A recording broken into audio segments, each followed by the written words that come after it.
পুনৰ এজাক বৰষুণতে কৃত্ৰিম বানৰ সৃষ্টি হ'ল মহানগৰীৰ বিভিন্ন স্থানত। বুধবাৰে পুৱাৰ ভাগত অহা এজাক বৰষুণৰ পিছতে কৃত্ৰিম বানত বুৰিল পাঞ্জাবাৰী, সাতগাঁও, ভিআইপি ৰোড, নুনমাটি, নেপালী চক আদি অঞ্চল।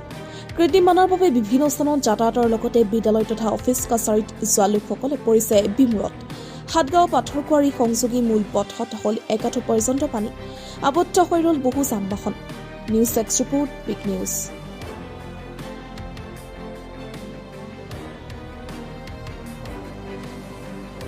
পানীটো একজাক বৰষুণ দিলে পানী থাকে, পানী কোনোটো ৰকম হয়। যদি আপোনাৰ সৰু সৰু একজাক বৰষুণ আহে, পানীটো 3-4 দিনলৈকে জমা হৈ থাকে, পানীটো ওলাই নাযায়।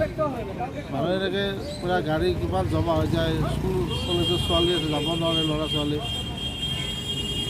পানী মানে বহুত পানী। ইয়াতে একজাক ইয়াতেতো এনেই বৰষুণ নিদিলেও পানী থাকে। আগৰ ৰুদ্ৰাক্ষৰ সন্মুখত এনি টাইম পানী থাকে, পানী নাযায়, ড্ৰেইন ওলাই নাযায়। কি ভাল নহয়? এই ড্ৰেইনবিলাক যিবিলাক বনাইছে এইবিলাক তেনেকৈ চাফা নকৰে, পানীটো ওলাই নাযায়।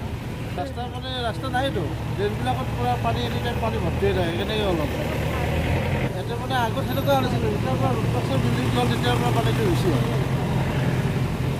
আগতে অলপ জলাশয় আছিলে, য'ত বনাইছে কিন্তু ধৰাচোন পানীটো এনেকৈ ওলাই গৈছিলে, এতিয়া ওলাই যাব নোৱাৰে।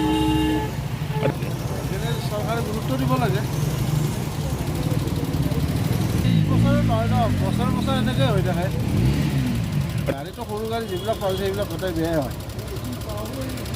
যাব লাগে আৰু ৰিক্সাত যাব লাগিলে ৰিক্সাই 100 টকা পাৰ কৰি দিওঁতে 100 টকা লয়। এতিয়া স্কুলৰ ল'ৰা ছোৱালীটো 100 টকা দি পাৰ হ'ব নোৱাৰে।